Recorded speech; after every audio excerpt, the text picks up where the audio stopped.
नमस्कार दोस्तों, हमारे YouTube चैनल रंगीला म्यूजिकल ग्रुप में आप सभी का स्वागत है।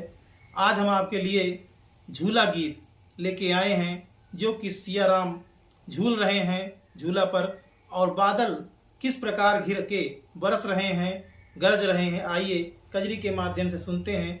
हमारे इस चैनल पे आपको लोकगीत, कजरी और भजन सुनने को मिलेंगे, लेकिन उसके पहले आपको हमारे इस चैनल को सब्सक्राइब करना पड़ेगा। हमारे इस चैनल को सब्सक्राइब कर लीजिए ताकि हमारी जो भी लोकगीत विधा आपको सुननी है सबसे पहले आपके पास आए। तो आइए सुनते हैं बहुत ही सुंदर झूला गीत।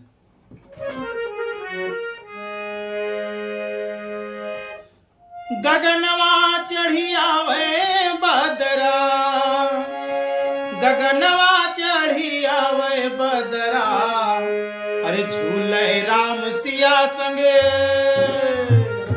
झूले राम सिया संग सरजू तीर झूलनवा, गगनवा चढ़ी आवे बदरा, झूले राम सिया संग सरजू तीर झूलनवा, गगनवा चढ़ी आवे बदरा, गगनवा चढ़ी आवे बदरा, गगनवा चढ़ी आवे बदरा, झूले राम सिया संग, झूले राम सिया संग सरजू तीर झूलनवा, गगनवा चढ़ी आवे बदरा, झूले राम सिया संग सरजू तीर झूलनवा, गगनवा चढ़ी आवे बदरा।